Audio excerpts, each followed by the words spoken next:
नमस्कार मित्रों, मेरे YouTube चैनल पर आपका बहुत बहुत स्वागत है। मैं एक बार फिर उपस्थित हूँ एक नई वीडियो के साथ। मित्रों, आज मैं आपके लिए लेकर आया हूँ सीटेट 2018 की परीक्षा हेतु पर्यावरण के बहुत ही महत्वपूर्ण प्रश्नों का संग्रह।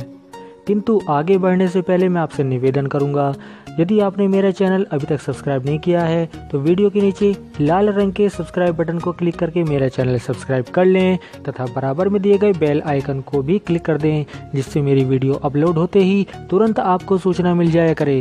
तो मित्रों, चलिए शुरू करते हैं आज की वीडियो। तो आज का पहला प्रश्न, कौन कौन सी गैसें ग्रीन हाउस प्रभाव के लिए उत्तरदायी हैं? उत्तर है carbon dioxide, methane, nitrous oxide, जलवाष्प और क्लोरोफ्लोरोकार्बन। अगला प्रश्न, ग्लोबल वार्मिंग के लिए सर्वाधिक उत्तरदायी गैस कौन सी है? उत्तर है कार्बन डाइऑक्साइड। अगला प्रश्न, जुगाली करने वाले पशु किस ग्रीन हाउस गैस को उत्पन्न करते हैं? उत्तर मीथेन। अगला प्रश्न, ग्रीन हाउस गैसों की संकल्पना किसने दी थी? उत्तर है जोसेफ फोरियर ने। अगला प्रश्न, कौन सा राज्य भारत का प्रथम कार्बन मुक्त राज्य बन गया है? उत्तर है हिमाचल प्रदेश। अगला प्रश्न है मित्रों, क्योटो प्रोटोकॉल क्या है? उत्तर है एनवायरनमेंट एंड इकोलॉजी। यह ग्लोबल वार्मिंग को कम करने के उपाय करने के लिए विभिन्न देशों के बीच करार है। अगला प्रश्न, ओजोन क्षेत्र का निर्माण सर्वाधिक कहाँ पर है? उत्तर है अंटार्कटिका के ऊपर। अगला प्रश्न, मॉन्ट्रियल प्रोटोकॉल का संबंध किससे है? उत्तर, मॉन्ट्रियल प्रोटोकॉल ओजोन परत के संरक्षण से संबंधित है। अगला प्रश्न है, कौन सा वर्णक वनस्पति को पराबैंगनी किरणों के दुष्प्रभाव से बचाता है? उत्तर है कैरोटीनॉइड। अगला प्रश्न है, UNEP United Nations Environment Programme का मुख्यालय कहाँ है? उत्तर है नैरोबी, जो कि कीनिया में है। अगला प्रश्न है, इको मार्क किन भारतीय उत्पादों को दिया जाता है? उत्तर है इको मार्क उन भारतीय उत्पादों को दिया जाता है जो पर्यावरण के प्रति मैत्रीपूर्ण हों। अगला प्रश्न है, केनिया की नोबेल पुरस्कार विजेता वंगारी मथाई किस क्षेत्र में अपने योगदान के लिए जानी जाती हैं? उत्तर है धारणीय विकास, सस्टेनेबल डेवलपमेंट में योगदान के लिए इन्होंने केनिया के ग्रीन बेल्ट मूवमेंट का नेतृत्व किया था। अगला प्रश्न है, ईपीए का पूर्ण रूप क्या है? उत्तर है environment and ecology, environment protection agency. यह पर्यावरण संरक्षण एवं जागरूकता अभियान से संबंधित अमेरिका का एक संगठन है। अगला प्रश्न है, अंतर्राष्ट्रीय अम्ल वर्षा सूचना केंद्र कहाँ स्थापित किया गया है? उत्तर है ओस्लो में। अगला प्रश्न, मेधा पाटकर कौन है? उत्तर है नर्मदा बचाओ आंदोलन से संबंधित मेधा पाटकर पर्यावरणविद एवं सामाजिक कार्यकर्ता हैं। अगला प्रश्न है मित्रों, राष्ट्रीय पर्यावरण शोध संस्थान कहाँ है? उत्तर नागपुर, महाराष्ट्र में। अगला प्रश्न, ग्रीन पीस क्या है? उत्तर है पर्यावरण समर्थकों का एक अंतर्राष्ट्रीय संगठन। अगला प्रश्न मित्रों, ग्लोबल 500 पुरस्कार किससे संबंधित है? उत्तर है पर्यावरण प्रतिरक्षा से संबंधित। अगला प्रश्न, ISO 14001 क्या है? उत्तर है एनवायरनमेंट एंड इकोलॉजी, एक अंतर्राष्ट्रीय प्रमाणन जो प्रदूषण नियंत्रण प्रणाली स्थापित करने वाली औद्योगिक इकाइयों को दिया जाता है। अगला प्रश्न है, राजीव गांधी वन्य जीव संरक्षण पुरस्कार दिया जाता है किसको? उत्तर है भारतीय सरकार के पर्यावरण एवं वन मंत्रालय द्वारा राजीव गांधी वन्य जीव संरक्षण पुरस्कार की शुरुआत 1998 में की गई थी। यह पुरस्कार वन्य जीव संरक्षण एवं अनुसंधान के क्षेत्र में उल्लेखनीय कार्य करने वाले अधिकारियों तथा फील्ड वर्करों को प्रदान किया जाता है। अगला प्रश्न, ओजोन परत के संरक्षण का अंतर्राष्ट्रीय दिवस कब मनाया जाता है? उत्तर 16 सितंबर को। अगला प्रश्न है, हरित विकास ग्रीन डेवलपमेंट पुस्तक के लेखक कौन है? उत्तर है WM एडम्स। अगला प्रश्न है, हरा सूचकांक ग्रीन इंडेक्स किसके द्वारा विकसित किया गया है? उत्तर है विश्व बैंक द्वारा। अगला प्रश्न, राष्ट्रीय वन अनुसंधान संस्थान कहाँ स्थित है? उत्तर है देहरादून में। अगला प्रश्न मित्रों, भारतीय वनस्पतिक सर्वेक्षण बॉटेनिकल सर्वे ऑफ इंडिया का मुख्यालय कहाँ है? उत्तर है कोलकाता।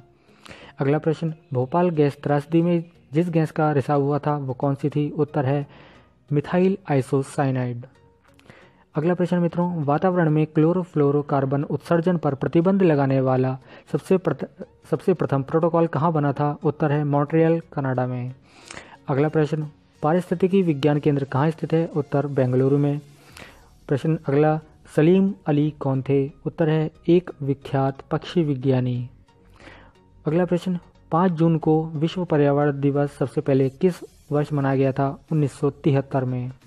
अगला प्रश्न है मित्रों, भारत में वन महोत्सव कब मनाया जाता है? उत्तर है वन महोत्सव जुलाई के प्रथम सप्ताह यानी 1 जुलाई से 7 जुलाई तक मनाया जाता है।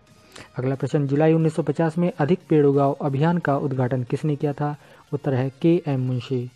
अगला प्रश्न, किस संयुक्त राष्ट्र सम्मेलन को पृथ्वी शिखर सम्मेलन का नाम दिया गया है? उत्तर है पर्यावरण विकास पर वर्ष 1992 में संयुक्त राष्ट्र सम्मेलन को। अगला प्रश्न, भारत में कभी कभी हरित मंत्रालय कहा जाने वाला मंत्रालय कौन सा है? उत्तर है पर्यावरण एवं वन मंत्रालय। अगला प्रश्न इंपॉर्टेंट है, ग्रीन मफलर किससे संबंधित है? उत्तर है ध्वनि प्रदूषण से। अगला प्रश्न, भारत की सबसे बड़ी सिंचाई नहर का नाम क्या है? उत्तर है इंदिरा गांधी नहर जो कि राजस्थान में है। अगला प्रश्न है, भारत में वन्य जीव संरक्षण अधिनियम किस वर्ष लागू हुआ? उत्तर है 1972 में। अगला प्रश्न, भारत में पर्यावरण संरक्षण अधिनियम किस वर्ष लागू हुआ? 1986 में। अगला प्रश्न है मित्रों, भारत में जैव विविधता अधिनियम कब लागू किया गया? उत्तर है सन 2002 में। अगला प्रश्न, मीठे पानी की कल्पसर परियोजना कहाँ स्थित है? उत्तर है यह परियोजना गुजरात की खंबात खाड़ी में स्थित है। अगला प्रश्न, भारतीय वन सेवा की स्थापना कब की गई? उत्तर है 1 जुलाई 1966 को। अगला प्रश्न मित्रों, जल की कठोरता को दूर करने की प्रक्रिया को क्या कहा जाता है? उत्तर है जल का मृदुकरण। अगला प्रश्न मित्रों, समुद्री जल को किस प्रक्रिया से शुद्ध किया जा सकता है? उत्तर है आसवन से। अगला प्रश्न, प्रकृति में पानी के सबसे शुद्ध रूप क्या है? उत्तर वर्षा का जल। अगला प्रश्न है, अपनी प्रदूषकों के कारण कौन सी नदी जैविक मरुस्थल कहलाती है? उत्तर दामोदर नदी। अगला प्रश्न, भूमिगत जल को दूषित करने वाले अजैविक प्रदूषक कौन सा है? उत्तर आर्सेनिक। अगला प्रश्न है, संसार के स्वच्छ जल का कितना प्रतिशत हिमानी बर्फ के रूप में भंडारित है? उत्तर है 70%। अगला प्रश्न, धूम कोहरा का क्या कारण है? उत्तर है वायुमंडल में प्रदूषण, तत्व के प्रकाश, रासायनिक ऑक्सीकरण द्वारा निर्मित उत्पादों का तीव्र जमाव। प्रश्न अगला, अम्ल वर्षा होती है? उत्तर है बादल के जल एवं सल्फर डाइऑक्साइड प्रदूषकों के मध्य प्रतिक्रिया के फलस्वरूप जो वर्षा होती है। अगला प्रश्न मित्रों, काजीरंगा राष्ट्रीय उद्यान किसके लिए जाना जाता है? उत्तर है एक सींग वाले गैंडे के लिए। अगला प्रश्न, राजीव गांधी राष्ट्रीय उद्यान कहाँ अवस्थित है? उत्तर राजस्थान में। रणथंभौर राष्ट्रीय उद्यान का नाम परिवर्तित करके क्या रखा गया है? उत्तर है राजीव गांधी राष्ट्रीय उद्यान। अगला प्रश्न, फूलों की घाटी कहाँ अवस्थित है? उत्तर है उत्तराखंड में। सलीम अली राष्ट्रीय उद्यान कहाँ अवस्थित है? उत्तर जम्मू और कश्मीर में। अगला प्रश्न मित्रों, राजाजी राष्ट्रीय पार्क किसके लिए प्रसिद्ध है? उत्तर एशियाई हाथी के लिए। अगला प्रश्न मित्रों, मध्य प्रदेश का राज्य पक्षी कौन सा है? उत्तर है दूधराज या शाह बुलबुल। अगला प्रश्न, मध्य प्रदेश के किस राष्ट्रीय उद्यान को प्रोजेक्ट टाइगर में सबसे पहले शामिल किया गया? उत्तर कान्हा किसली।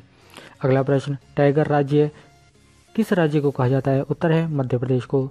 अगला प्रश्न, एशियाई बब्बर शेर का निवास कहाँ है? उत्तर है गिर वन राष्ट्रीय उद्यान गुजरात। अगला प्रश्न है, भारत के किस क्षेत्र को सह्याद्री कहा जाता है? उत्तर है पश्चिमी घाट को। अगला प्रश्न मित्रों, जैव विविधता की दृष्टि से भारत का सबसे धनी स्थल कौन सा है? पश्चिमी घाट। अगला प्रश्न, पूर्वी घाट एवं पश्चिमी घाट का मिलन स्थल कहाँ है? उत्तर है नीलगिरी की पहाड़ियाँ जो कि तमिलनाडु में है। अगला प्रश्न, जंगली गधा अभयारण्य कहाँ है? उत्तर गुजरात में। अगला प्रश्न, भारत का पहला राष्ट्रीय उद्यान कौन सा है एवं इसे कब अवस्थित किया गया था? उत्तर है जिम कॉर्बेट राष्ट्रीय उद्यान वर्ष 1936 में अवस्थित किया गया। अगला प्रश्न, जिम कॉर्बेट राष्ट्रीय उद्यान का पुराना नाम क्या था? उत्तर है हेली राष्ट्रीय उद्यान। अगला प्रश्न मित्रों, गिर राष्ट्रीय उद्यान के एशियाई शेरों को रखे जाने हेतु किस राष्ट्रीय उद्यान अभयारण्य का चयन किया गया है? उत्तर पालपुर केनो मध्य प्रदेश। अगला प्रश्न, विश्व का सबसे बड़ा मैंग्रोव वन कौन सा है? उत्तर भारत में पश्चिम बंगाल में स्थित सुंदरवन। अगला प्रश्न वेरी इंपॉर्टेंट, भारत में सर्वाधिक मैंग्रोव वनस्पति ज्वारीय वन कहाँ पाई जाती है? उत्तर है सुंदरवन पश्चिम बंगाल। अगला प्रश्न भी इंपॉर्टेंट मित्रों, गंगा डेल्टा की मैंग्रोव वनों को क्या कहा जाता है? उत्तर है सुंदरवन। सुंदरवन सुंदरी वृक्ष किस प्रकार का वनस्पति है? उत्तर है मैंग्रोव वनस्पति। अगला प्रश्न है, भारत में वर्षा वन कहाँ पाए जाते हैं? उत्तर उत्तर पूर्वी हिमालय और पश्चिमी घाट में। अगला प्रश्न मित्रों, क्रिकेट बैट के लिए विलो कहाँ से प्राप्त होता है? उत्तर विलो नामक लकड़ी से क्रिकेट बैट बनाए जाते हैं। यह लकड़ी शंकुवक्षी वन से प्राप्त होती है। अगला प्रश्न है, उपयुक्त पारिस्थितिक संतुलन बनाए रखने के लिए कुल क्षेत्रफल के कितने प्रतिशत पर वन आवश्यक है? उत्तर है 33%। अगला प्रश्न, चिपको आंदोलन उत्तराखंड के किस जिले से प्रारंभ हुआ? उत्तर है चमोली। अगला प्रश्न मित्रों, नंदा देवी जीव मंडल किस राज्य में स्थित है? उत्तर उत्तराखंड में। अगला प्रश्न, भारत का प्रथम तितली उद्यान कहाँ स्थित है? उत्तर बन्नरघट्टा जैविक उद्यान, बेंगलुरु। अगला प्रश्न, माजुली द्वीप संसार का सबसे बड़ा नदी द्वीप है जो कि किस राज्य में स्थित है? उत्तर है असम में ब्रह्मपुत्र नदी पर। अगला प्रश्न मित्रों, मौन घाटी साइलेंट वैली किस राज्य में है? उत्तर है केरल। अगला प्रश्न, दाचीगाम अभयारण्य किसके लिए प्रसिद्ध है? उत्तर है जम्मू कश्मीर में स्थित दाचीगाम अभयारण्य एकमात्र अभयारण्य है जहां कश्मीरी महामृग हांगुल पाया जाता है। अगला प्रश्न, भारत में समुद्री गाय किस बायोस्फीयर रिजर्व में पाई जाती है? उत्तर भारत में समुद्री गाय मन्नार की खाड़ी बायोस्फीयर रिजर्व में पाई जाती है। अगला प्रश्न मित्रों, आज का अंतिम प्रश्न, पर्यावरण मंत्रालय द्वारा जारी किए गए Indian state of forest report 2015 के अनुसार भारत की पूरी भौगोलिक क्षेत्र का कितना प्रतिशत वनों और पेड़ों से आच्छादित है? उत्तर है 24.16%।